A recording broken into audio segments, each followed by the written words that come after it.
Première édition du camp aquatique Pierre 2023, initié par Innocent Pato. Nous reviendrons sur le sujet dans quelques instants.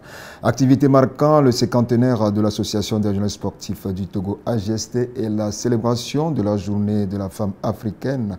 Le président du comité d'organisation, Tony Dalmeida, et le secrétaire général adjoint de l'AGST, Angelo Folikwe, vont planter le décor d'ici peu.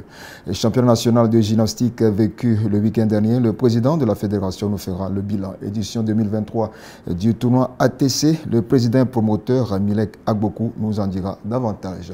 Enfin, nous bouclerons par le tirage au sort de la Coupe du Monde Zone Afrique, la Coupe du Monde 2026 Zone Afrique. Alors, président Tony Dalmeida, bonjour. Bonjour Claude Amand, merci de nous avoir reçus sur ce plateau. Non, mais c'est votre maison, sauf qu'il y a belle lurette, vous n'êtes plus venu ici. Il doit avoir pratiquement 15 ans, si j'ai 15, oui, plus de 15 ans que je ne suis plus venu ici, c'est vrai. Sauf que la dernière fois, on s'est rencontrés à Kwalimé lors du tournoi des retrouvailles. Oui, c'est vrai, c'est vrai. Bon, je suis toujours dans le sport, hein. C'est ma passion, tout le monde le sait. Donc, on va pas vous le nier, c'est votre passion. Merci donc d'avoir répondu à notre invitation. Alors, Angelo, bonjour. Bonjour Claude, bonjour à tous. En forme comme d'habitude? Ça va, on gère. Amis sportifs, bonjour. Pour la deuxième fois, le championnat national de sport électronique ou jeux vidéo, connu sous le nom de Gaming Arena Lomé, aura lieu et ce sera du 22 juillet au 27 août avec plus de 800 jeunes venus de tout le Togo. Compétition lancée hier par la ministre des Sports et des Loisirs, marraine de l'événement, sous les regards de notre reporter Tiens Putba. Tous les amoureux du e-sport ou sport électronique, communément appelé jeux vidéo, sont conviés du 22 juillet au 27 août à l'espace Vicenta de Baie à Lomé, à la deuxième édition du Gaming Arena Lomé. Compétition lancée par la ministre des Sports et des Loisirs, Dr Lydie Bessi Kama, d'ailleurs marraine de l'événement. Le e-sport développe chez les pratiquants les talents, des talents en résolution de problèmes de tout genre, de travail d'équipe et également des compétences en communication. Mais nous pouvons citer encore d'autres compétences telles que la science, la technologie, l'ingénierie, l'art et les mathématiques. Le ministère, quant à lui, se tient à vos côtés pour vous accompagner et mieux organiser le secteur avec tous les autres acteurs et promoteurs du e-sport dans notre pays. Je vous engage donc à maintenir la collaboration avec les services techniques de mon département à cet effet. Ces services techniques du ministère des Sports restent prêts pour l'aventure. Depuis un certain temps, nous avons souhaité les accompagner pour qu'ils puissent non seulement transformer leur communauté en une grande organisation, mais les accompagner progressivement à former une fédération dans laquelle ils peuvent mieux défendre les couleurs de notre pays. Outre le fait de défendre les couleurs du pays, les initiateurs du Gaming Arena Lomé ont d'autres objectifs. Notre objectif, il est simple, c'est d'abord de promouvoir les talents, de faire connaître l'e-sport, de mettre vraiment l'e-sport en avant pour que le peuple togolais, bien la population togolaise sache qu'il n'y a pas que seulement le football ou la chanson ou d'autres trucs, mais il y a aussi des talents dans le gaming et qu'on peut en faire une activité, une profession telle qu'un sportif de haut niveau peut bien le faire. Avis donc aux talents et passionnés des jeux vidéo du Togo. D'ores et déjà, plus de 800 jeunes issus de tous les milieux du pays, plus des challengers du Bénin, du Ghana et de la Côte d'Ivoire sont attendus à la deuxième édition du Gaming Arena Lomé. Les inscriptions restent ouvertes et la compétition qui démarre ce 22 juillet prendra fin le 27 août 2023. L'association des journalistes sportifs du Togo AGST, dans le cadre des festivités marquant la célébration de ses 50 ans, avait organisé le 20 mars dernier une session de formation à l'endroit de ses membres sur la thématique des genres d'opinion.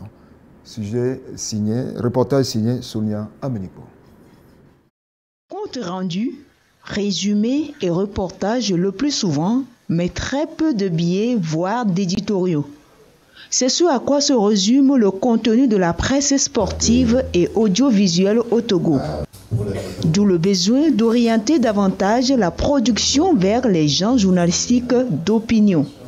C'est l'ambition de l'Association des journalistes sportifs du Togo, AJST, à travers la présente session de formation.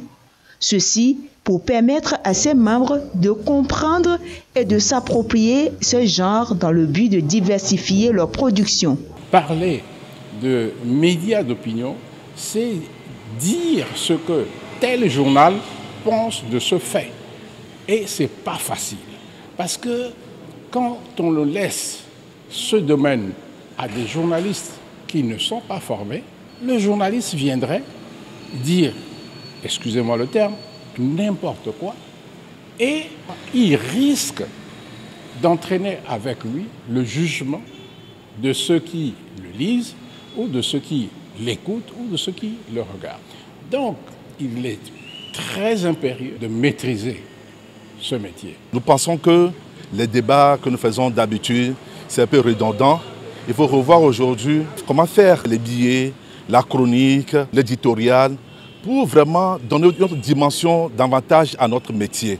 Donc je pense que c'est dans ce sens-là qu'on s'est dit que ce séminaire d'un jour, même si c'est les bases, ça va permettre aux membres d'être un peu requinqués pour faire mieux leur métier dans leurs rédactions respectives. Le ministre de la Communication et des Médias a salué la démarche de l'AJST et le travail qu'abattent les journalistes sportifs. Il a exhorté ceux-ci à plus d'ardeur au travail pour faire de la presse sportive un levier de développement économique du Togo. Dans le secteur du journalisme, journaliste sportif, c'est d'abord journaliste. Aujourd'hui, nous rencontrons de façon très banale dans les discussions la rivalité entre le Real de Madrid et puis le Barça. Cette rivalité, elle a été construite de toutes pièces par des journalistes.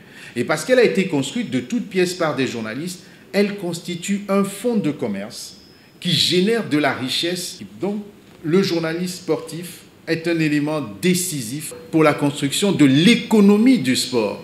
Et si le sport peut générer une économie, mécaniquement, je pense que le journaliste sportif a sa place qui est non négligeable.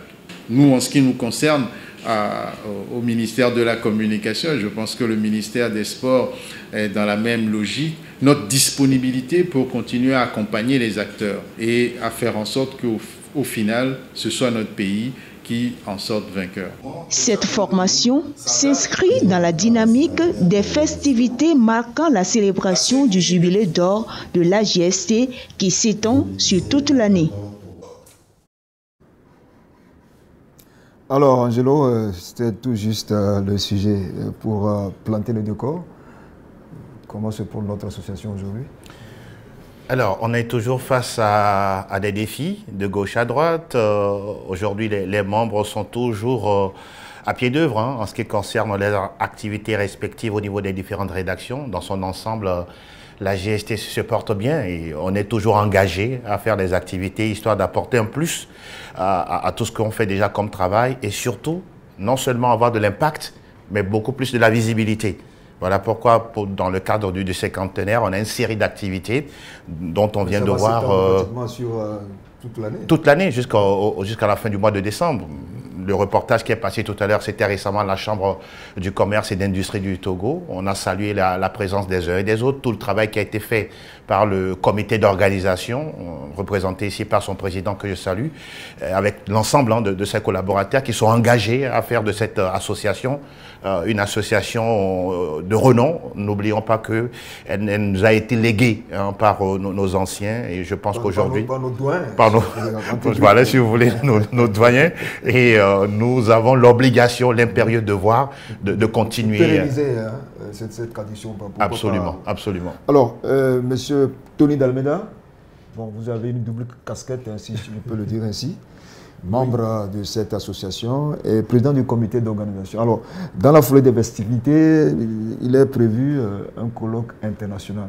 Est-ce que vous pouvez nous en parler un peu plus? Merci beaucoup Claude Ama. Il est prévu le 31 juillet à l'occasion de la Journée internationale de la femme africaine. Donc, il est prévu un colloque international sur le thème de la présence féminine dans le journalisme sportif et les médias. Nous avons donc choisi... Pourquoi ce thème? Pourquoi ce thème? Parce que nous avons remarqué qu'il n'y a pas beaucoup de femmes dans le domaine du journalisme et surtout dans le journalisme sportif. Elles sont très peu nombreuses parce que quand vous jetez un regard en arrière, dans notre profession ici au Togo, quelle est la femme qui a, en termes de journalisme sportif, qui a marqué? Il n'y en a pas. Les hommes, on en a beaucoup. Un constat amer, si on peut dire. Un constat amer. Ouais. Donc notre objectif maintenant, c'est d'intéresser les jeunes filles, les jeunes femmes qui sont actuellement dans les écoles et les établissements qui forment à la communication et au métier de journalisme, à s'intéresser au journalisme sportif.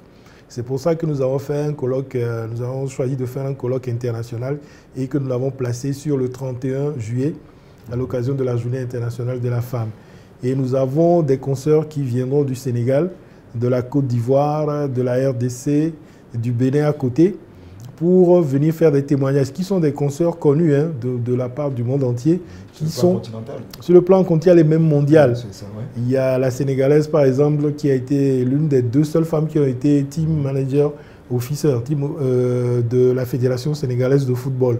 Donc elle était tout récemment encore au Qatar pour le mondial. Il y a l'Ivoirienne aussi qui a pas mal de titres et il y a des témoignages qui seront faits par beaucoup de personnalités de leurs pays respectifs pour montrer que ça a été difficile, mais elles sont arrivées. Et pour susciter l'intérêt de nos jeunes sœurs. Nous aurons l'honneur également d'accueillir notre compatriote Sophie Ekoué. Oui, mais vous m'avez dévancé, j'allais justement poser la question. Oui, oui. Voilà, qui va venir aussi, elle réside en France actuellement, qui a accepté de venir aussi être membre d'un des panels, parce qu'il y aura 2 panels. Faire partie d'un panel qu'elle va animer, rendre témoignage et tout ça. Et c'est pour ça que nous invitons nos sœurs à venir nombreux à participer. C'est gratuit. L'inscription se fait en ligne pour participer à cet événement qui va leur donner goût, nous l'espérons. Vous avez, je dirais, appuyé sur un point très important. Vous l'avez évoqué tout à l'heure. Ça se ferait en ligne. Alors justement, dans la foulée, est-ce qu'on peut avoir une idée, une adresse?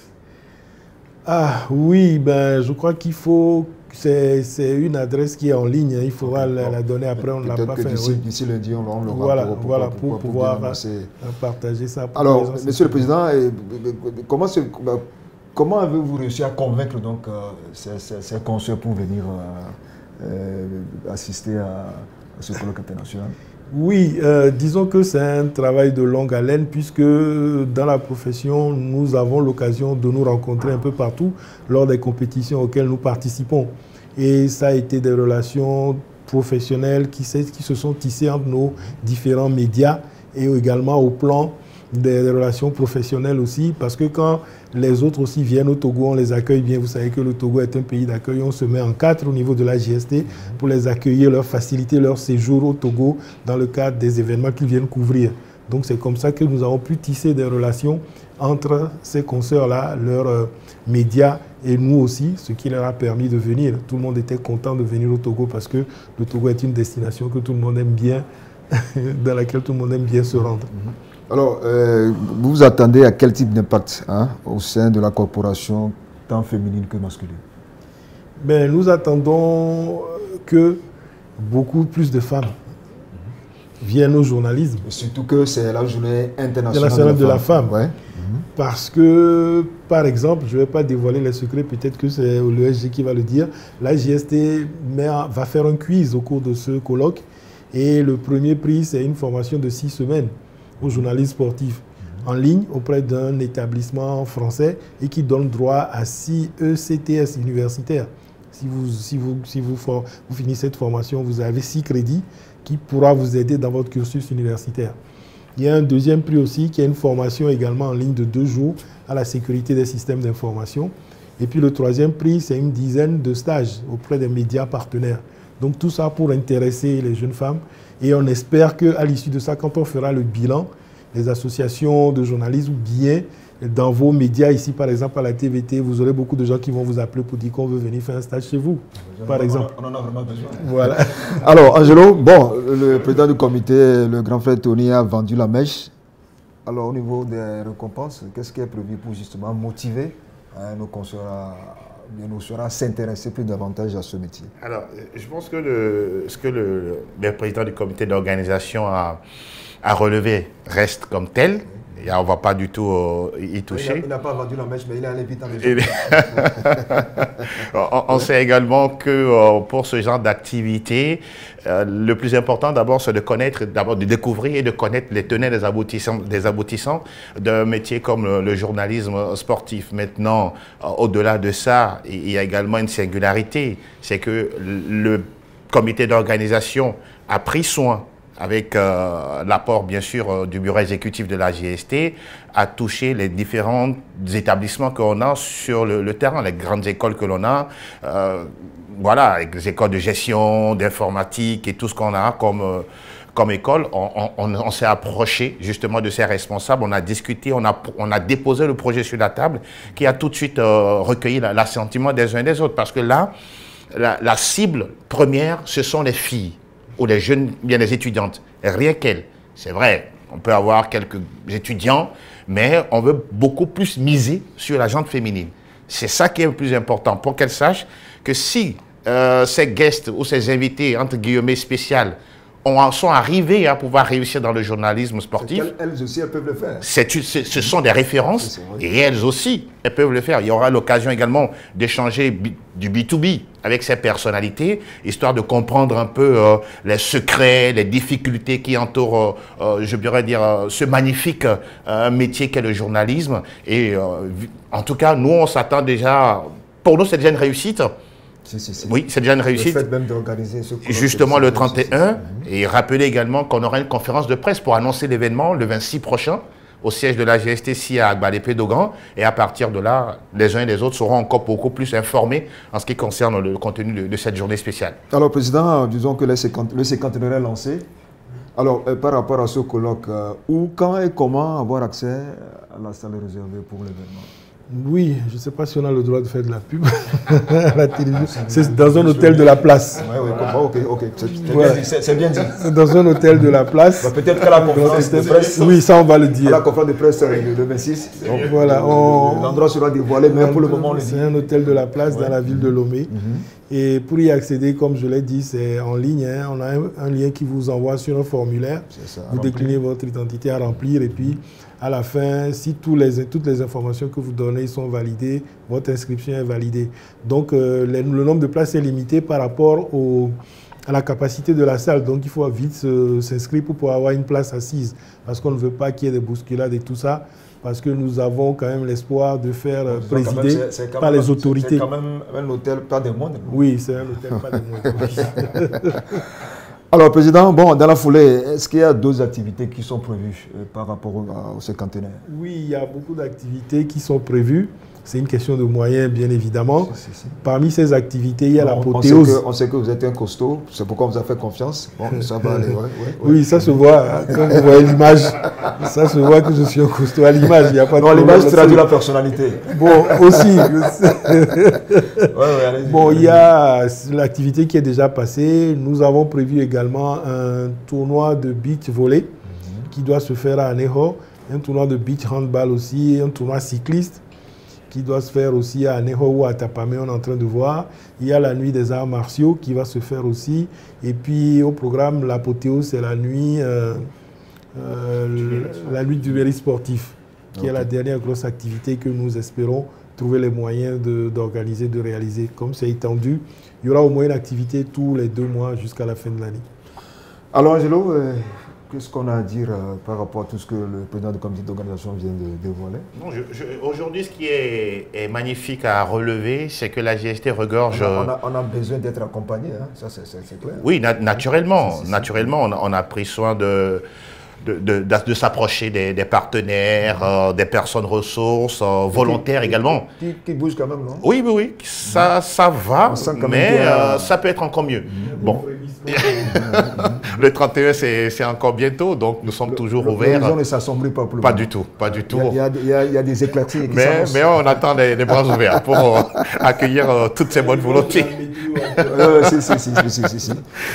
Donc pour dire en stipulant ou en précisant que nous avons une association qui regorge de tellement de potentialités. Et aujourd'hui, on recherche beaucoup plus la synergie des compétences, que ce soit dans le photojournalisme, dans le journalisme écrit, papier en ligne, radio, télévision. oui, les filles, les femmes, les jeunes étudiantes doivent normalement s'intéresser à cela et nous pensons que c'est un défi pour nous à pouvoir relever. Pour terminer en disant que le président de l'association des journalistes sportifs du Togo, Sylvestre Gounoubou, et l'ensemble de ses collaborateurs ne cherchent qu'une chose, c'est de permettre à ce que la GST soit toujours présent aux côtés des événements sportifs, tant sur le plan national qu'international. Il faut rappeler que la dernière fois, lorsqu'il y a eu un concours international, il y a eu 2 journalistes togolais qui sont sortis des 10 meilleurs d'Afrique. Je le précise, 10 meilleurs d'Afrique. Il y a 2 Togolais qui étaient là-dedans. Donc, c'est vrai que on a de la compétence. On a de la compétence, mais ce n'est pas encore fini. Le travail doit continuer, histoire d'apporter beaucoup plus de relief à ce qu'on fait. Et surtout, les dames, les étudiantes intéressez-vous à cela. On est là pour vous aider.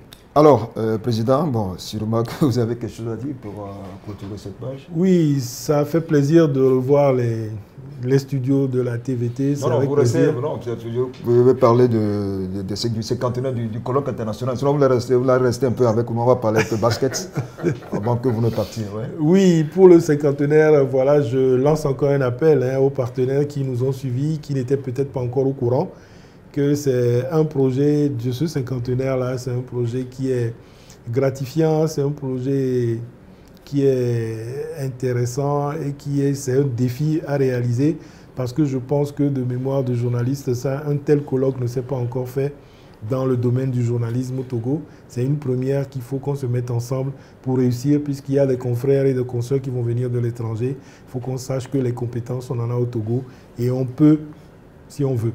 Et surtout notre grande sœur Sophie Ekoué. Oui, elle sera là, elle était très contente et puis bon, elle a mobilisé pas mal de gens autour de l'événement aussi et surtout les autres confrères. Bon, il y a des témoignages qui nous ont été envoyés par vidéo qu'on va projeter d'anciens ministres ou bien des ministres en activité qui ont parlé de leurs journalistes, qui ont fait l'éloge de ces journalistes, de ces confrères-là.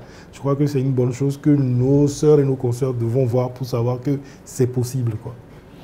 Alors, Angelo, le président du comité, le grand frère Tony Dalmeda, a tout dit. Pour conclure, c'est possible. C'est possible. Il a dit, quand on veut, on peut.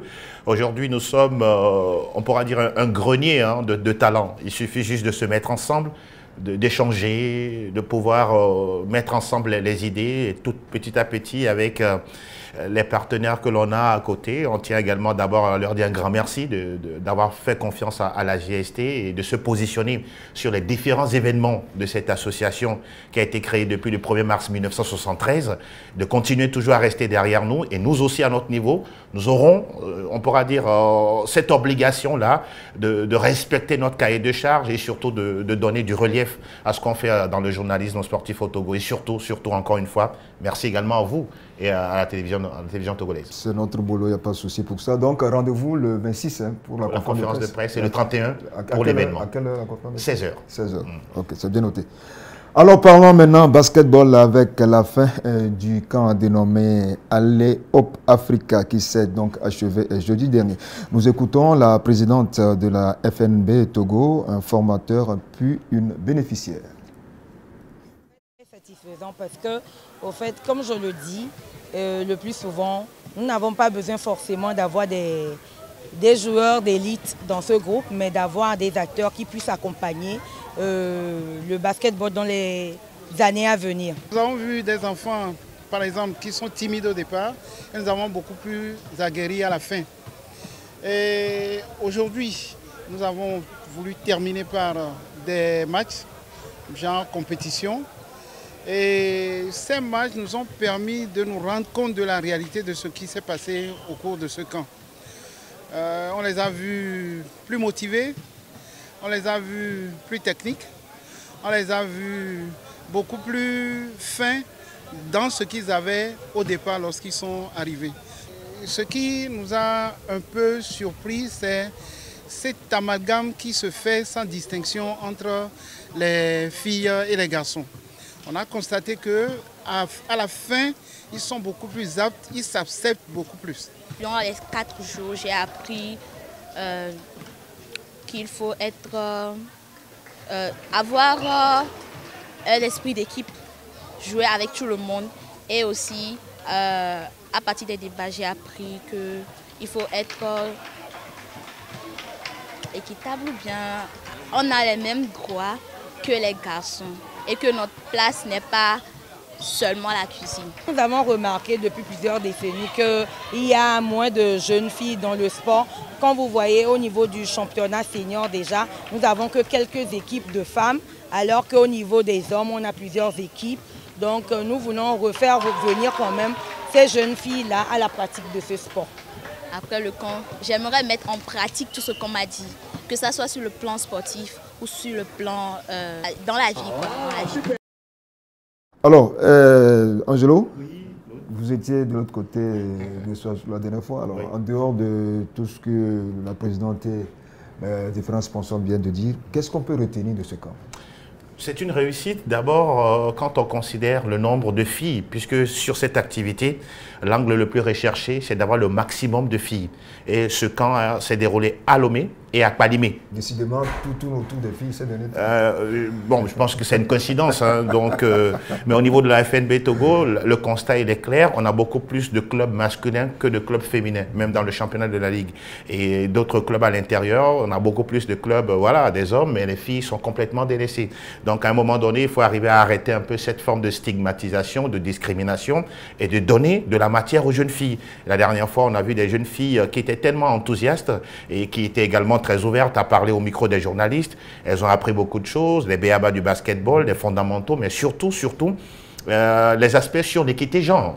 Aujourd'hui, on a vu la dernière fois des équipes mixtes qui étaient mises en place, histoire que les garçons comprennent qu'ils peuvent également jouer aux côtés des filles. Et de ne pas du tout les discriminer, ni de les sous-estimer. Les filles également ont tellement apprécié de pouvoir faire ça. Au-delà de ça, je pense aussi qu'on a eu à travailler sur des aspects comme la reproduction sexuelle, parce que c'est également un élément très important dans, je peux dire, quand une fille est en train de vouloir évoluer dans la vie, il faut arriver à lui montrer comment poser les pas. Surtout pour éviter quand elle devient adolescente. Oui, pour éviter les grossesses précoces. Donc, il y a eu tellement de thématiques. En cela, on salue également ce projet-là saisi par la FNB Togo, avec le bureau exécutif conduit par Mme Gina Adekambi, sans oublier les encadreurs qui étaient autour de l'événement. On rappelle que Kpalimé, oui, a été également un pôle, mais la FNB espère que les prochaines fois, on puisse également aller à Dapaon, à Mango, dans d'autres localités. Ça a été déjà fait à Kara.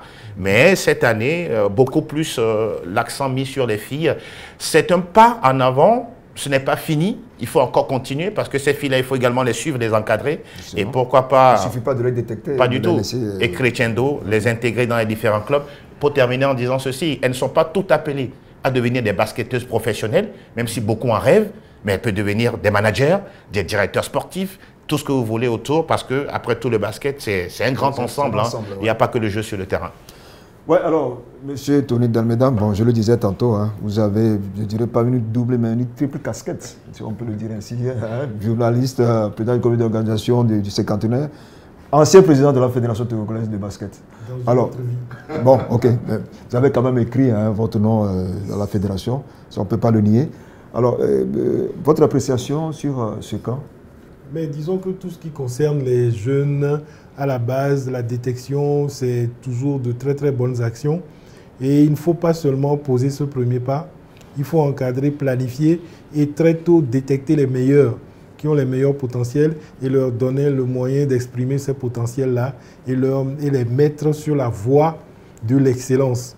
Et c'est ça que nous n'arrivons pas à faire. On s'arrête souvent à la détection, à ce genre de choses. Et puis, les meilleurs qui ont des aptitudes, on n'arrive pas à les détecter et puis à les encadrer et faire en sorte que leurs vœux ou bien leur potentiel ne soient pas seulement des vœux de jeunes enfants ou bien de jouer et qu'on puisse les accompagner pour que ça puisse produire quelque chose de bon, tout en leur donnant les moyens d'être excellents pour leur montrer que c'est avec l'excellence qu'on peut s'en sortir.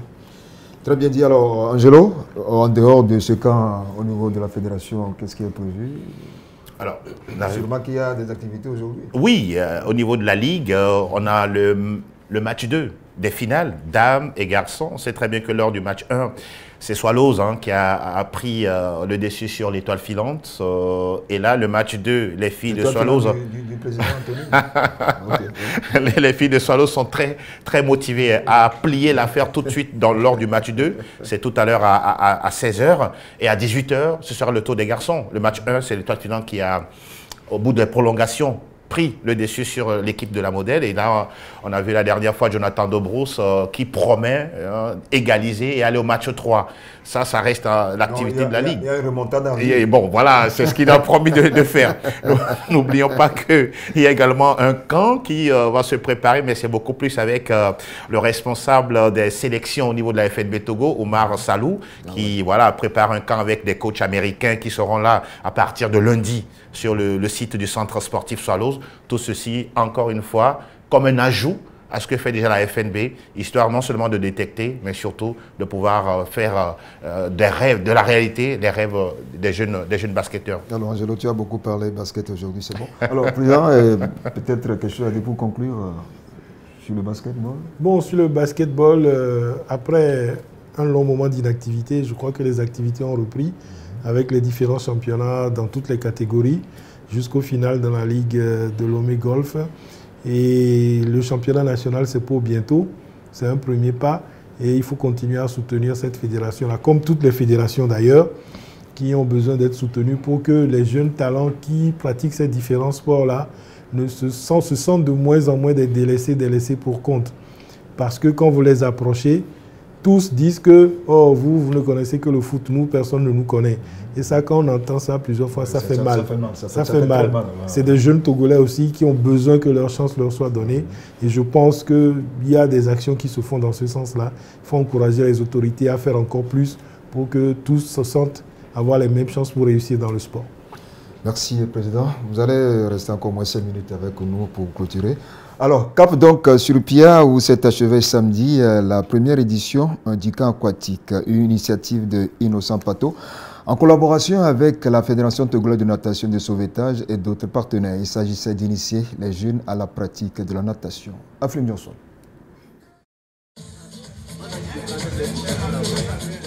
Camp aquatique de Pia. La première édition a donné les premières formes aux rêves de ces jeunes de devenir nageurs professionnels. Les mouvements, les techniques de base, ces scolaires ont mis à profit les périodes de vacances pour les acquérir. Une semaine d'immersion dans les bassins de la Maison des combattants qui fait du bien à tous, à l'image de Joris, 10 ans, qui a décroché une médaille d'or. Je suis venu ici pour m'exercer, réussir, aller mieux pour la natation. J'ai pris au moins une médaille d'or. Je me suis fait de nouveaux amis au camp aquatique de Pia. J'étais très content. Aux côtés de Joris et des autres jeunes amateurs de la natation, une dizaine d'encadreurs ont conduit et supervisé les différents ateliers et épreuves.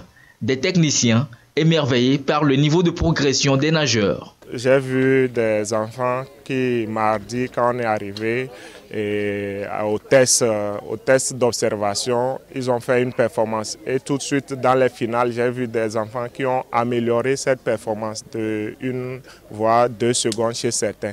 Ce qui est vraiment énorme par rapport au temps qu'on a travaillé.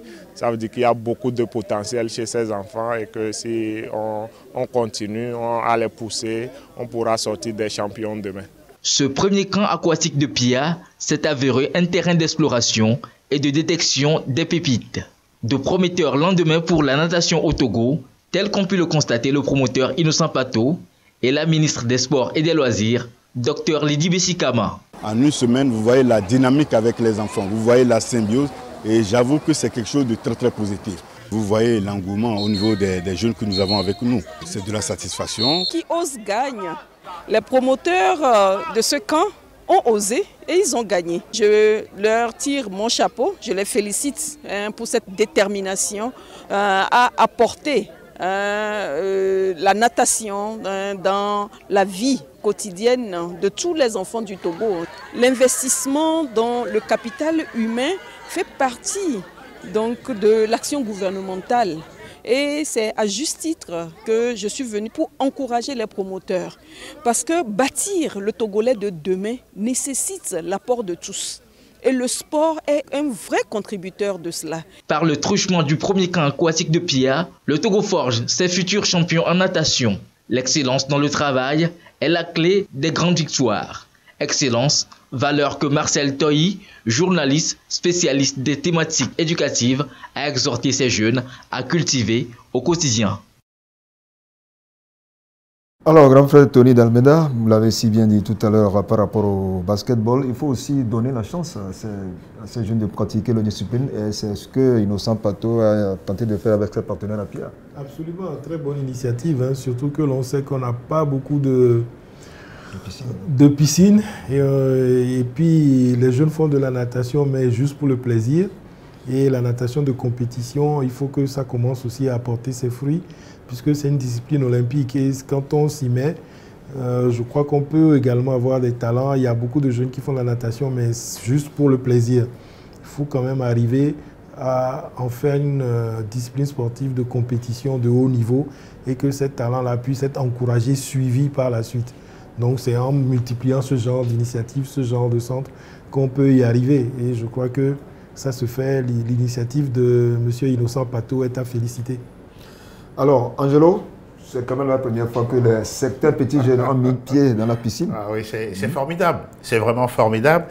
Parce que je pense qu'il n'y a pas une phrase aussi importante dans la vie que de dire que j'ai pu réaliser mon rêve. Moi, je pense que c'est quelque chose d'assez fort. Et quand vous voyez ces jeunes, on parle d'un jeune de quoi, 9-8 ans qui a eu la médaille d'or, c'est-à-dire qu'il a déjà les aptitudes d'être un super nageur. À partir de demain, les championnats du monde à Fukuoka au Japon vont avoir lieu. Il y a 2 Togolais qui y sont déjà, Giordano Daou et puis Marie Amenou. Oui, ça veut dire qu'au niveau de la FETONAS, avec le président Daou, il y a une nouvelle dynamique qui s'installe. Et ce que M. Innocent Pato fait, ça vient en tout cas apporter un plus à la détection et surtout à la promotion de la jeune génération. C'est cela, franchement, j'apprécie. Il faut que ça continue. C'est vrai qu'on parle toujours des infrastructures qui ne sont pas forcément au rendez-vous, mais dès qu'il y en a quelque part, je pense qu'il faut en profiter et donner vraiment de la valeur à cette discipline sportive. Alors, c'est pratiquement fini avec vous. Un mot pour terminer. Juste encore merci, Claude. Et on va se dire à mercredi pour la conférence de presse. Quand tu as vu le grand frère Pato, là. Ah non, c'est un grand frère que j'aime beaucoup. Donc voilà pourquoi j'ai apprécié. J'ai apprécié, franchement. Et donc également le 31 juillet, on sera ensemble pour avant le 31, célébrer. Il y a le 26. Le 26, la conférence de presse pour annoncer le grand événement, le colloque international de la GST. Et puis le 31, on sera ensemble dans un grand hôtel de la place pour vivre l'événement. Alors le week-end, comment il va s'achever? Eh bien, ça ne finit pas. Je te vois tout souriant. Non, je file au Maracana, après je file au basketball, donc okay. Voilà. Alors, grand frère Tony, merci. Excellent week-end à toi. Merci beaucoup. Qu'est-ce que tu as à nous dire avant de partir? Bon, rien de particulier. Je fais comme Angelo. Maracana, basket. Et puis après, télé pour les championnats du monde de football féminin. Qui se joue. Malheureusement, les équipes africaines n'ont pas brillé. Mais bon, on espère. Hein. On a subi une défaite cuissante avec la Zambie battue 5-0. Mais heureusement qu'il y a la gardienne de but nigériane qui nous a sauvés face au Canada, championne olympique en titre. Voilà ce quoi sera fait le week-end. Okay. Oui. Merci beaucoup. Merci à grand frère. Bon, j'espère te retrouver d'ici peu, pourquoi pas. À votre disposition. Pour parler un peu du colloque. Oui, et d'autres choses. Excellent week-end à toi. Alors, merci. Angelo, à bientôt. Excellent week-end. Merci à très bientôt. Beaucoup. Merci. Sport équestre, le Iman Club hippique de Lomé a effectué une sortie sportive samedi dans la capitale. Il s'agit d'un match amical de horseball qu'il a opposé au club Action équestre de la République togolaise. Victoire de Iman Club 13-5. Compte rendu à Flem Johnson.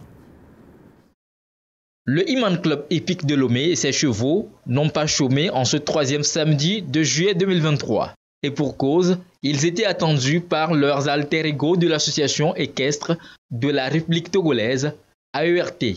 Une rencontre amicale de horseball aux allures de démonstration de force du Iman Club hippique de Lomé. Les Blancs ont inscrit une avalanche de buts, 13 au total, pour seulement 5 concédés. Le Iman Club hippique de Lomé n'aura pas le temps de savourer ce succès, puisque sa prochaine sortie est prévue le week-end prochain à Cotonou, face au Cavalier du Bénin, club équestre. Nous avons organisé ce match amical pour préparer la rencontre entre les cavaliers, le Iman Club hippique du Togo et les cavaliers du Bénin. Je suis fier de mon équipe. Le match de solidarité au Bénin s'inscrit dans le cadre de renforcement des liens entre le Bénin et le Togo. Sensibilise les autres cavaliers de Lomé à Saint-Cancé, de continuer par bien s'occuper de leurs chevaux, de continuer par faire les entraînements pour que dans des années à venir, nous puissions faire développer ensemble le sport équestre dans notre pays. La rencontre amicale prévue en terre béninoise offre une occasion au Iman Club hippique de Lomé dans son ambition de mettre en lumière le savoir-faire des cavaliers togolais en matière de sport équestre. Alors, il vient de nous rejoindre sur le plateau. Je vais parler du président de la Fédération togolaise de gymnastique, M. Soveadi Komi. Alors, président, bonjour. Bonjour, cher ami. Alors, comment se porte votre fédération? Ça va, on se défend à la Fédération togolaise de gymnastique. Et il faut dire que nous venons de sortir d'une série de compétitions.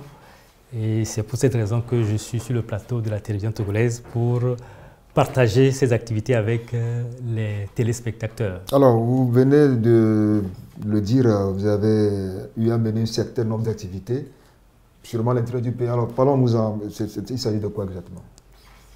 Oui, il faut dire que dans notre plan d'action, nous avons prévu effectuer des compétitions sur le plan national. Et donc, ce que nous avons eu à effectuer en début de mois de juillet était inscrit dans les préparatifs pour les compétitions nationales. C'est la phase régionale qui constitue une phase qualificative pour la phase nationale qui aura lieu dans le mois de décembre de cette année. Il faut dire que cette phase régionale a intéressé la zone nord, avec point focal à Kara, la zone centrale, point focal à Sokoré, et puis la zone sud qui a comme point focal Lomé. Oui, alors si nous pouvons donc en complicité avec la régie voir certaines images de ces différentes compétitions dont parle le président. Alors, revenez-nous un peu sur ce qui s'est concrètement passé. Est-ce que les athlètes ont été à la hauteur de vos attentes? Oui, il faut dire que c'est leur toute première compétition, surtout en ce qui concerne les gymnastes de la zone nord et de la zone centrale.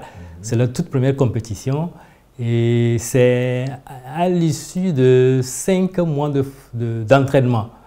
Et c'est les entraîneurs que nous avions eu à former il y a 5 mois qui sont allés restituer ce qu'ils ont eu de la formation dans leur base sur les athlètes de leur club.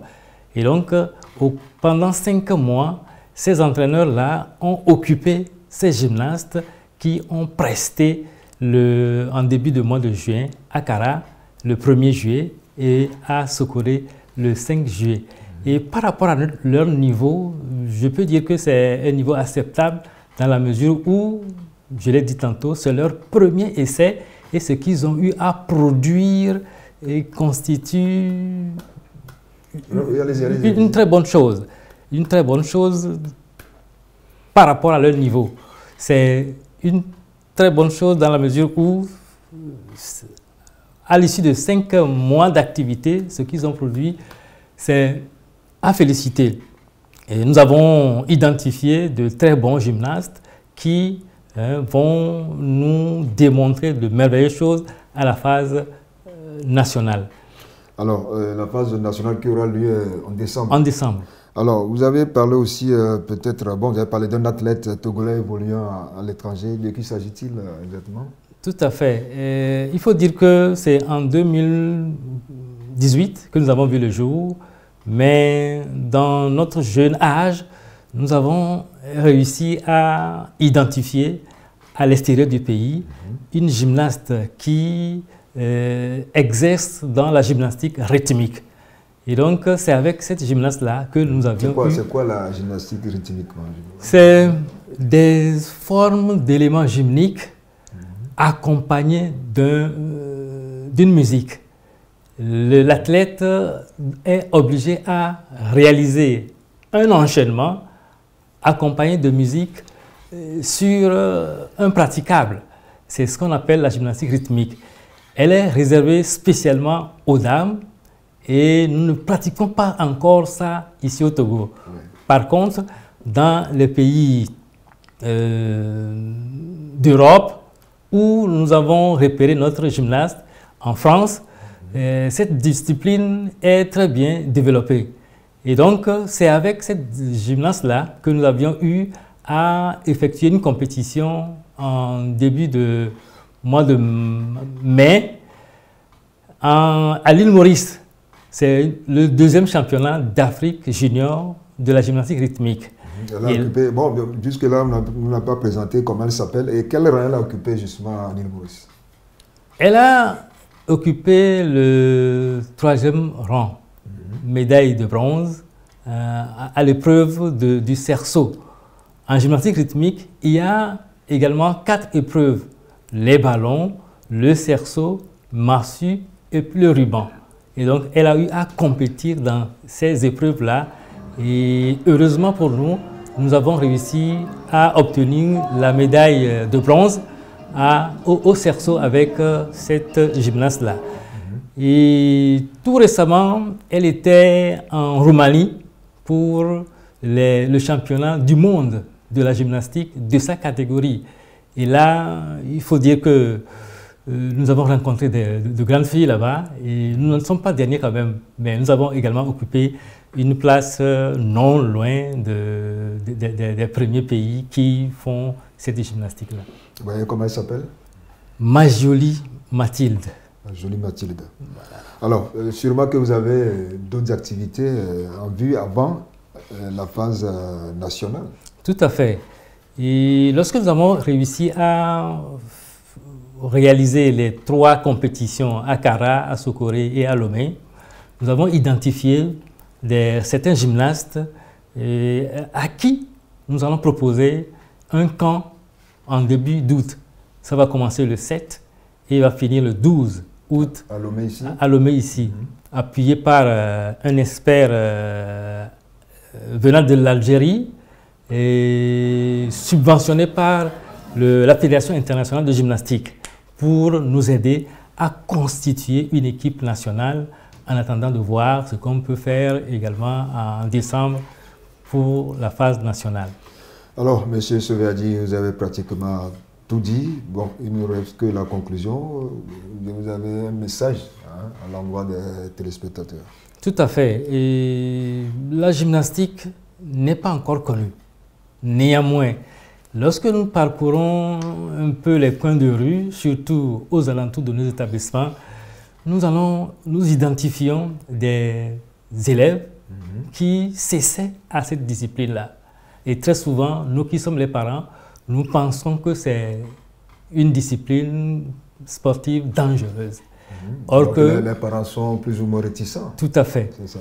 Et je voudrais les inviter à faire confiance maintenant aux clubs qui sont un peu partout à Lomé et à l'intérieur du pays. Ces clubs ont déjà des encadreurs qualifiés qui peuvent proposer à ces enfants-là de bonnes choses, de sorte qu'on puisse avoir des gymnastes de compétition au Togo également. Merci donc à M. Soveadi Komi, président de la Fédération togolaise de gymnastique. Nous espérons vous retrouver, pourquoi pas, d'ici peu sur notre plateau. Tout à fait. Du 10 au 15 juillet, 15 équipes masculines et 11 féminines des lycées de Lomé et d'ailleurs ont pris part au tournoi de football dénommé Coupe du Fondateur. La compétition est organisée par l'École supérieure des affaires ESA.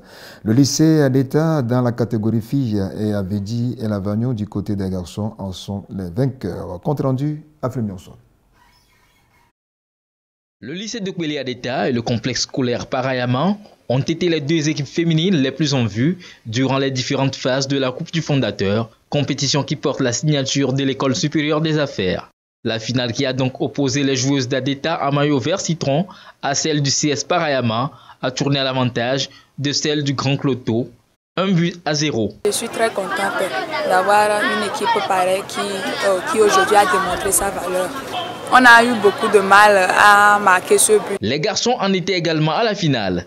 Match serré qui a vu cependant les joueurs du lycée d'Avéji et Lavagnon se frayer un chemin pour aller violer les cages du complexe scolaire Lomé-Cité. Ce fut d'ailleurs le seul but de la partie. Coupe du fondateur, l'administration de l'École supérieure des affaires se félicite de l'issue. Nous avons organisé ça souvent après le bac pour dire aux jeunes de s'amuser, de jouer au football et en même temps de faire connaître notre établissement qui est l'École supérieure des affaires. Et notre souhait, mon souhait en tant que fondateur, c'est qu'ils viennent ici à ESA, que je les forme bien pour qu'ils puissent réussir leur parcours académique et réussir leur insertion professionnelle, y compris ceux qui veulent faire le sport leur métier. Parce que nous avons la filière unique au Togo, qui est la licence et le master en management des organisations sportives. Nous avons innové beaucoup cette année parce que vous pouvez payer les produits agricoles, vous pouvez payer vos frais de scolarité avec les produits agricoles. C'est une grande innovation qui va permettre à ceux-là qui n'ont pas les moyens, ceux-là, les jeunes de milieu rural, de cultiver le haricot 2 hectares, de cultiver le maïs 2 hectares, de cultiver l'igname 2 hectares, de venir nous le vendre. Et nous allons donner l'équivalent pour payer les frais de scolarité. Et c'est dans une ambiance de convivialité et de partage que tout a pris fin.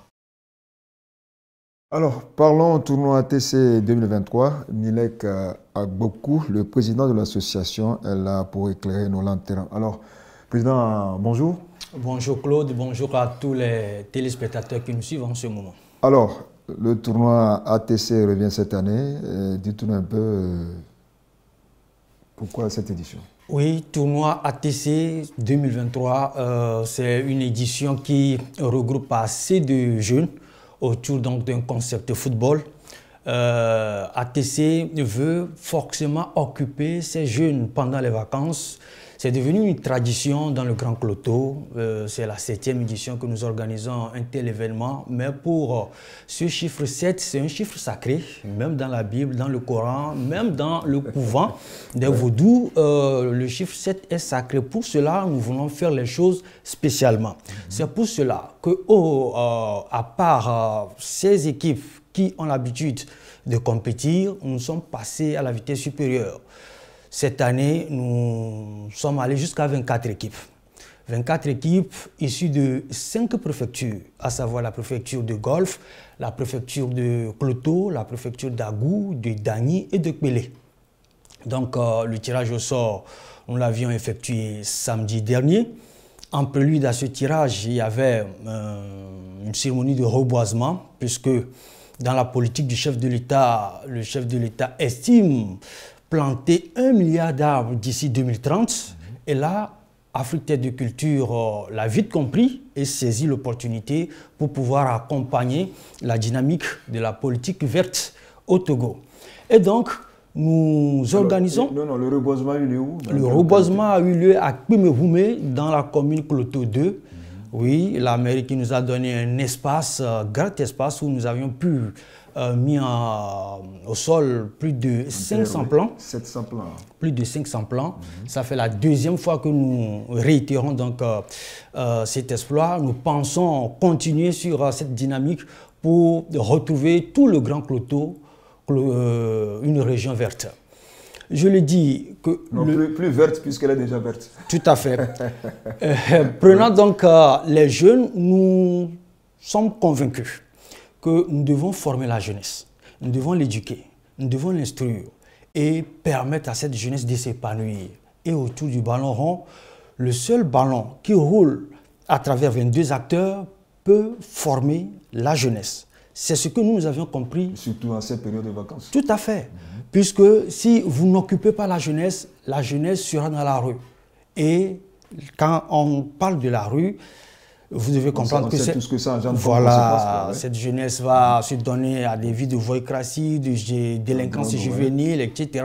Nous voulons occuper notre jeunesse. C'est pour cela, à chaque vacances, nous fouillons ciel et terre pour organiser un tel événement. Cette année, l'événement va se produire sur 4 terrains.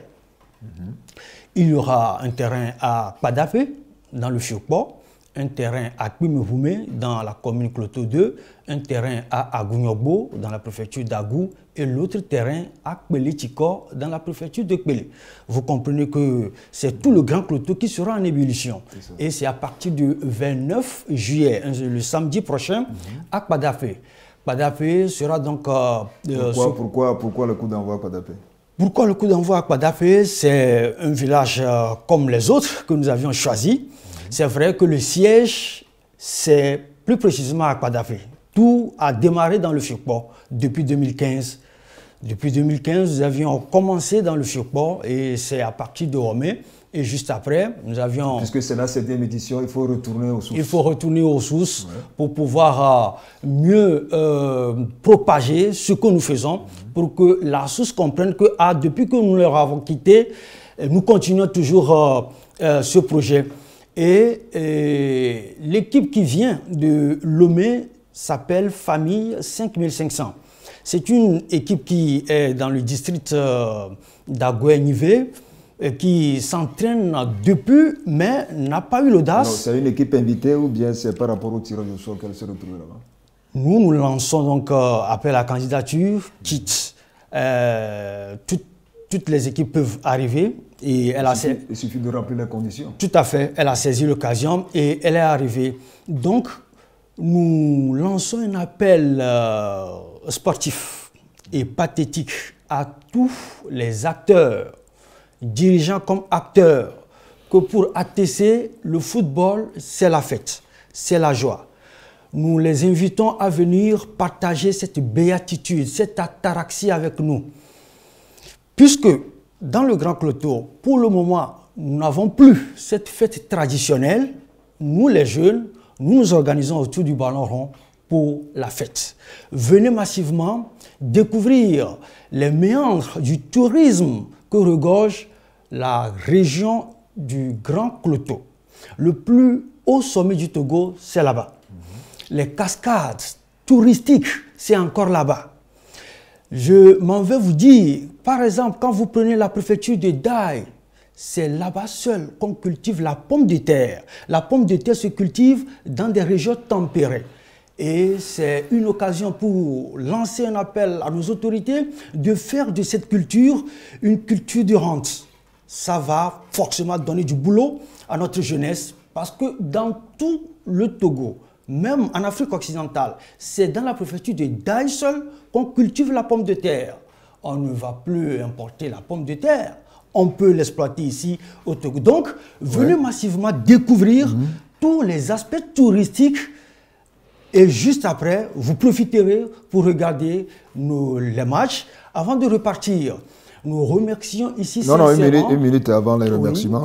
Vous avez pratiquement, moi c'est l'aspect sportif de la chose qui m'intéresse un peu. Alors vous avez, mis en exergue le Grand Cloto, vous avez inventé le Grand Cloto, tout le monde sait c'est le Grand Cloto. Alors, par rapport au match d'ouverture, vous avez parlé du 29 juillet. Alors, quelles sont les équipes qui le match d'ouverture va opposer USK de Kpadapé à Serhat de Haniba Dougan. C'est un tirage au sort qui... Le match va se jouer sur le lycée de Kpadapé? Oui, au siège de Kpadapé, sur ce grand terrain. Alors, dans la foulée, est-ce que USK s'est bien préparé quand même? USK est très en forme, qui est même coaché par Abalo Kouchoubete, assisté de Jules Koudjouadi, le père... En tout cas, la paire, ce duo va donner du boom à ce village qui aime tant le football. Il y a longtemps que ce village n'a pas pu organiser un tel événement. Cette fois-ci, ce village Kpadapé, le carrefour commercial de Fiokpo, retrouve donc cette occasion, j'espère. Kpadapé qui a connu quand même de grands joueurs, à l'instar de Amélie Lambert. Amélie Lambert et autres, Amélie Messan, etc. Nous espérons que USK en tout cas, donnera du boom à toute cette population de Fiokpo. Au même moment, Asrad, qui est l'adversaire de USK, n'est quand même pas... une petite équipe. Une très petite équipe. Et donc, le 29 juillet, samedi à 15h à Kpadapé, il y a match. Il y a match. Alors, et la finale est prévue pour le 10 septembre, si j'ai bonne mémoire. La finale est prévue pour le 10 septembre. Cette fois-ci, ce n'est plus à Kpadapé, mais à Agouniogbo. Pourquoi Agouniogbo? Nous avons choisi Agouniogbo sur certains critères. Agouniogbo, c'est un village spécial. Quand vous aimez l'ambiance, quand vous aimez le tohu-bohu, tout ce qu'est le folklore autour du spectacle, choisissez Agunyogbo. Plus précisément, Agunyogbo. Il n'y a pas l'ambiance à Kwadapé? C'est pour cela que nous avions choisi pour l'ouverture Kwadapé. Mais quand on compare deux choses, il faut toujours un meilleur. Et le meilleur, malgré que moi-même je suis de Kwadapé, j'avoue que le meilleur, c'est Agunyogbo. C'est pour cela que nous mettons la finale à Agunyogbo. J'espère que toute la population de la préfecture d'Agou aidera donc Afrique de Culture à mieux organiser cet événement chez eux le 10 septembre prochain. Alors, Milek, bon, maintenant, par rapport aux innovations, il y en a certaines cette année? Innovation, nous savons toujours faire les choses chaque année. Cette année, il y a encore plus d'innovation. Je vais parler, oui, allez-y. Par exemple, nous primons donc le meilleur groupe supporter. Le meilleur groupe supporter est toujours primé. L'équipe Fair Play sera primée. Et la soirée du 10 septembre, il y aura une soirée de récompense dans un hôtel luxueux à Palimé, qui est même le sponsor officiel. C'est le seul hôtel où vous pourrez trouver l'installation de... Non, tu l'as dit, on a compris. Ah oui, je ne vais pas donner le nom, je sais. C'est un grand hôtel de Palimé. Tout à fait. Et donc là, Afrique de Culture va décorer ces aînés qui ont donné de leur temps à valoriser le football, parce que nos aînés en ont fait beaucoup avant que nous constations qu'à partir de 2015, tout était en veilleuse. C'est pour cela que l'Afrique de Culture est arrivée avec le projet Renaissance Cloto. Maintenant que le Cloto retrouve donc ses cendres, nous rebaptisons le tournoi ATC. Alors, sûrement que vous avez un message pour terminer. Le message sera un message fort. Nous faisons tout ceci pour deux raisons.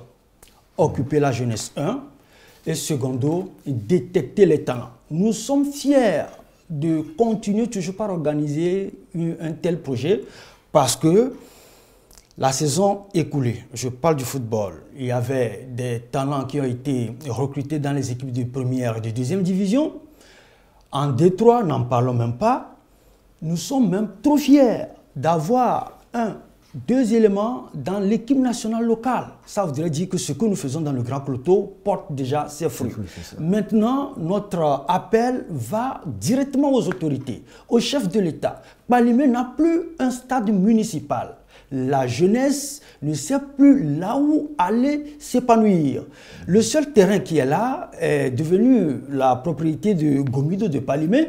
Et donc, tous les jeunes ne savent plus là où aller pour se divertir, pour compétir. En tout cas, nous demandons humblement au chef de l'État de nous trouver un espace pour pouvoir abriter un stade municipal pour la jeunesse. Parce que si nous ne éduquons pas la jeunesse, si nous ne les formons pas, si nous ne les instruisons pas... Milek, peut-être c'est aux autorités locales de Palimé de trouver peut-être l'espace, et au chef de l'État de toutes les façons, si on doit chercher l'espace, l'espace y est déjà. Et donc nous espérons que notre appel sera entendu pour qu'on puisse avoir désormais un stade municipal pour toute la population digne de ce nom. Parce que le Grand Cloto, comme vous l'avez dit, ce n'est pas... Nous ne qualifions pas cette région de par... au fait, la région du Grand Cloto est une région que chacun doit venir découvrir. Si vous connaissez le Togo et vous ne foulez jamais le sol du Grand Cloto, c'est comme si vous n'avez jamais connu le Togo. C'est pour cela, nous disons, à partir du 29 juillet au 10 septembre, ATC organise un grand événement sur 4 terrains. Venez massivement, regardez et vous en tirez profit parce qu'il y aura des talents. Vous pouvez tirer des talents pour étoffer vos équipes différentes. Ça, c'est un appel à l'endroit des managers. Maintenant, aux acteurs, s'il vous plaît, le football, je l'ai dit haut, c'est la fête. Venez, nous allons partager la béatitude, le bonheur. Nous n'aimons pas la violence dans les stades. Venez pour le fair play, le respect mutuel. Venez pour enrichir vos agendas. Mais si il y a une tête brûlée qui ne veut pas nous écouter et qui vient faire autre chose, ce n'est pour rien qu'on nous a construit une prison civile à Agogom et à Kbalimé. Le message est passé. Merci donc Milek, bonne chance pour cette 7e édition du tournoi ATC. Démarrage dimanche dans le canton de Baie de la 24e édition du tournoi de l'amitié. Elles sont 32 équipes réparties en 8 poules à se lancer à la conquête du titre. En match inaugural, l'Union sportive de Danigpe, USD et FCAO se neutralisent 2 buts partout. Le compte rendu de la cérémonie avec Laurent Oumabo. L'Union sportive de Danguipe, USD, tenant du titre en jaune, n'a pas eu un après-midi facile face au FCAO, une équipe qui produit du jeu. Malgré tout, USD a réussi son entame de match en ouvrant le score lors des premières 45 minutes et a réussi à conserver son avantage jusqu'à la pause. Au retour des vestiaires, FCAO manque l'égalisation. La frappe du dossard 10 est trop croisée. USD, averti sur le coup, a néanmoins concédé l'égalisation, se faisant même doubler au score sur un coup de pied de coin victorieux. 2-1 en faveur du FCAO. Ce n'est qu'en fin de partie que les joueurs de Danguipe réussiront à rétablir l'égalité, portant le score à 2 buts partout. Le tournoi de l'amitié bénéficie du soutien de la mairie Golfe 1, du canton de Baie et de la population locale qui s'est déplacée en masse pour assister au match d'ouverture. C'est dans la droite ligne de la 23e édition et l'accent particulier pour cette 24e édition, on a des équipes venues du Ghana. C'est l'accent particulier pour cette 24e édition. On espère faire d'autres innovations dans les prochaines éditions. Le fair play surtout au niveau des joueurs et de tout le staff, et aussi le fair play au niveau du public. Un football apaisé, un public apaisé, pour qu'on sorte gagnant de cette compétition en évitant la violence sur ce terrain. L'organisation du tournoi met en exergue le développement du football à la base, offrant ainsi un espace d'expression aux jeunes talents. Donner l'opportunité à nos jeunes qui, pendant le cursus scolaire, n'ont pas l'opportunité de montrer le talent qui était un peu caché en eux. Donc c'est une aubaine pour eux de se montrer, de dire que bon, après les études, ils savent aussi faire quelque chose. L'attente, vous avez vu le public, vous avez vu la passion, vous avez vu l'engouement des jeunes de la localité. À la suite, comme l'a dit Monsieur le maire, que le maire gagne, que tout se passe dans de très bonnes conditions et que vivement que nous véhiculons le message de fraternité et de fair play. Au total, 32 équipes réparties en 8 groupes de 4 participent à la compétition qui se poursuit jusqu'au 17 septembre prochain. La 4e édition du tournoi foot et changement de comportement a été ouverte dimanche après-midi à Wanyomé. Espérance FC, championne en titre, et New Team se sont séparés sur un nul et vierge en match d'ouverture. Organisé par l'Action des volontaires pour un monde meilleur, cette compétition tourne cette année autour de la lutte contre la drogue, les stupéfiants et l'extrémisme violent. Tiens Putba pour nous en dire plus sur l'ouverture. 4 ans après sa mise en terre, l'arbre du tournoi foot et changement de comportement, planté d'ailleurs par l'Action des volontaires pour un monde meilleur, porte déjà des fruits. Les 3 premières éditions, vous n'êtes pas sans savoir que nous sommes à la maison et des parents viennent vers nous pour nous dire que grâce à nos tournois, les enfants arrivent à arrêter des choses. Nous allons dire que c'est une satisfaction pour nous. Ce qui fait accroître la mobilisation au fil des années. Cette fois-ci, 32 clubs issus du Golfe, du Zior et du Ghana sont au rendez-vous. À l'ouverture de cette 4e édition, Espérance FC, championne en titre, en bleu-blanc, face à New Team, dont c'est la première participation. Malgré des occasions de part et d'autre, les deux se séparent sur un nul et vierge qui ne fait point désespérer Espérance, soucieuse de conserver son titre. On est venu conserver notre titre, mais on a vu que cette année-là, ce ne serait pas facile parce qu'il y a des équipes méritantes également. Dans notre poule, chacun a fait match nul, donc nous avons tous un point chacun. On verra la suite. Point de but, bon, on est venu pour essayer pour voir ce que ça va créer. Notre but, c'est d'aller en avant dans ce tournoi. L'accent est mis cette année sur la lutte contre la drogue et les stupéfiants. Nous allons encore réitérer plus avec la sensibilisation cette année, surtout le côté civisme et citoyenneté et aussi la consommation de la drogue et des stupéfiants. À lever de rideau, Kamalo FC et Vic se sont aussi neutralisés 0 but partout. Cette 4e édition du tournoi foot et changement de comportement a été ouverte comme de coutume par une cérémonie de distribution de fournitures scolaires aux élèves nécessités. Le tournoi se poursuit tous les jours jusqu'au 27 août.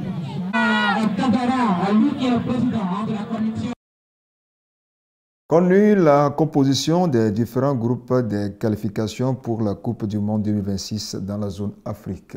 9 groupes en tout. Le Togo est locataire du groupe B où il devra croiser une fois de plus le Sénégal. Il figure également la RD Congo, la Mauritanie, le Soudan et le Soudan du Sud. Découvrons la composition des différents groupes dans ce sujet de Afrim Dionso. On se loge dans le groupe B avec le Grand Sénégal, le champion en titre. Mais je pense que c'est jouable parce que le football, ce n'est pas une science exacte où on dit 1 + 1 = 2.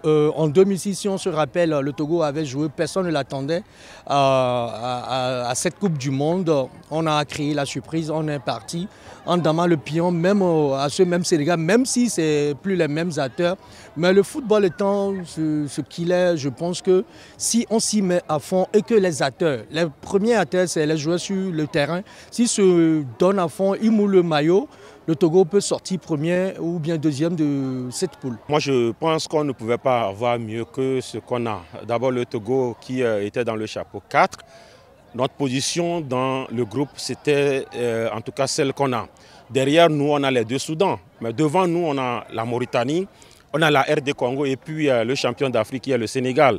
Je pense que quand vous prenez les 9 poules, je crois que c'est des poules équilibrées. Maintenant, le Togo, on n'est pas favori. Au premier rang, on n'est pas favori au deuxième rang. Parce qu'au premier rang, on a le Sénégal, champion d'Afrique. Au deuxième rang, on a la RD Congo qui n'a jamais souri, en tout cas ce pays n'a jamais souri au Togo. La Mauritanie fait partie des pays émergents qui aujourd'hui, avec la régularité au niveau de la Coupe d'Afrique des Nations. Maintenant, ça reste quand même une compétition. Les objectifs depuis un moment, c'est de se qualifier pour la Coupe d'Afrique des Nations. Les différents sélectionneurs n'arrivent pas quand même à conclure cet objectif-là. Pourquoi pas peut-être revenir sur ce qu'on sait faire, créer donc la sensation, la surprise. Qu'est-ce qu'il faut faire? Il faut d'abord commencer à négocier bien les matchs. Je suis confiant à 80% pour cette équipe du Togo, mais je pense qu'avec le temps, on doit revoir le statut du groupe parce qu'il y a des joueurs qui sont en partance. Il faudrait trouver des jeunes qui puissent se donner, produire un bon jeu pour avoir les points qu'il faut pour être qualifié pour la Coupe du Monde 2026. Par rapport à l'équipe, on n'a pas une équipe pour. Mais en 2006 également, on n'avait pas une grande équipe. Hein. On avait une équipe qui avait comme force le collectif. Mais aujourd'hui, ma foi, je me dis on n'a pas le collectif. Mais au moins, on a des bribes de joueurs. On n'a pas des joueurs références. Mais je me dis, par rapport au travail qui se fait, lorsque vous prenez les dernières formes de l'équipe du Togo sous Paulo Duarte, on ne gagne pas, mais on sent quand même une équipe qui a envie de faire quelque chose. Si on reste dans la même dynamique, je me dis, c'est le Sénégal. Mais le Sénégal est également, en tout cas, prêt pour le meilleur, mais aussi pour le pire. La RD Congo, par des concours de circonstances, doit se retrouver à la Coupe d'Afrique des Nations. Sinon, c'est une nation également qui a peiné depuis un moment. Si on trouve la formule qu'il faut par rapport au football zaïrois, je pense qu'on peut se dire qu'avec la Mauritanie, on va gérer. Les 2 Soudans, oui, c'est des petites nations, mais souvent les petites nations également, ça craint. Alors, vous avez plutôt suivi donc, les réactions de nos confrères sur ce tirage au sort. Alors, comme convenu, je le disais, le Togo est locataire du groupe B où il devra croiser une fois de plus le Sénégal. Il figure également la RD Congo, la Mauritanie, le Soudan et le Soudan du Sud. Découvrons la composition des différents groupes dans ce sujet de Aflim Dionso.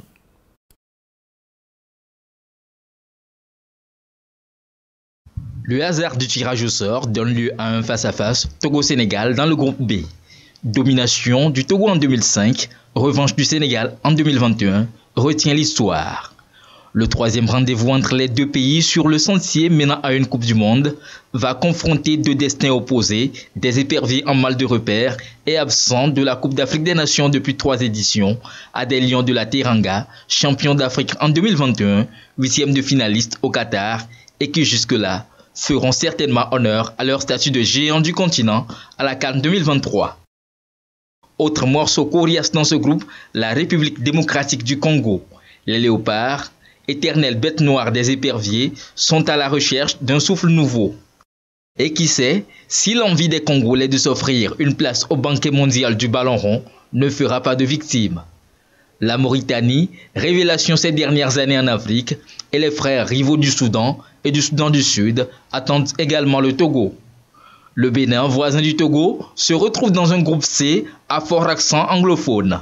Si les écureuils rêvent légitimement de la première place, ou de celle de barragiste, au pire des cas, il faudra alors mettre hors d'état de nuire les Bafana Bafana d'Afrique du Sud et les Super Eagles de Nigeria.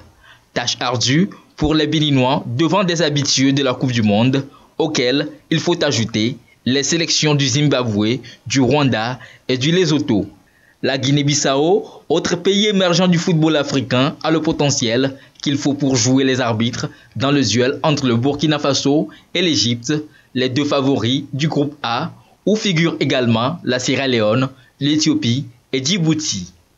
Les choses s'annoncent tout sauf aisées pour le Cameroun, tête de série du groupe D, face au trio composé du Cap-Vert, de l'Angola et de la Libye.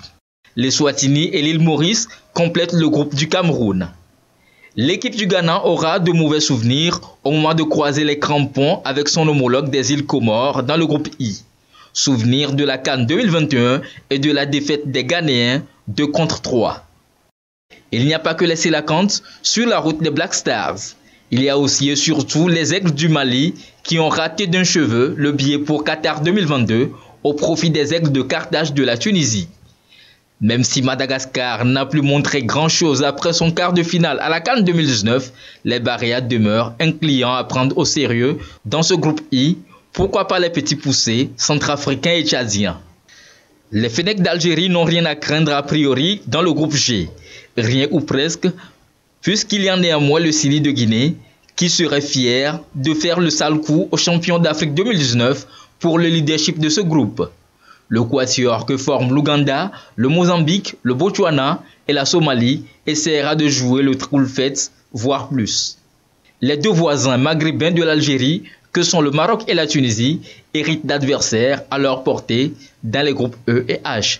Zambie, Tanzanie, Érythrée, Congo et Niger pour les Lions de l'Atlas, demi-finalistes au Qatar, Guinée équatoriale, Namibie, Malawi, Libéria et Sao Tomé aux côtés de la Tunisie. La Côte d'Ivoire dans le groupe F a affaire au Gabon, au Kenya, à la Gambie, au Burundi et aux Seychelles. Les premiers de groupe au terme du premier tour auront droit de facto à un ticket pour le Mondial 2026 co-organisé par les États-Unis, le Canada et le Mexique. L'Afrique pourrait décrocher un 10e billet pour cette première Coupe du Monde à 48 équipes, à condition que le vainqueur du mini-tournoi entre les 4 meilleurs deuxièmes dame le pion aux sélections d'Asie, d'Océanie et d'Amérique centrale lors des barrages.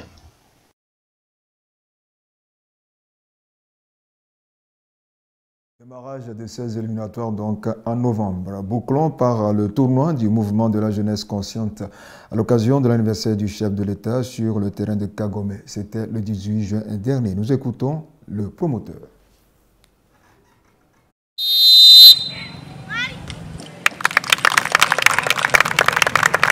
Le tournoi va directement dans son but, puisque c'est son anniversaire que nous sommes en train de fêter, en quelque sorte, pour laquelle j'ai dû organiser un match de football pour pouvoir célébrer son anniversaire. Le tirage au sort le 6 juin avec les 8 équipes. Et bon, après on a fait les poules, le week-end on a joué, et c'est aujourd'hui la grande finale. J'ai beaucoup aimé le match parce que c'était un match très important pour moi pour récupérer cette coupe. Et du coup, j'ai tout aimé.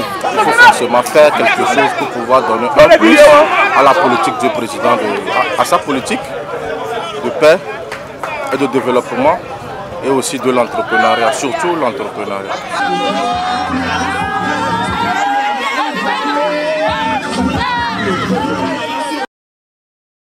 Point final donc à cette édition. Merci d'être resté en notre compagnie. Merci au réalisateur Kolani, au preneur de son Assis et au cadreur Claude Lambouni. Sans oublier les chefs d'édition Laurent Oumavo et Sonia Aménico. Excellent week-end sportif à toutes et à tous. Au revoir.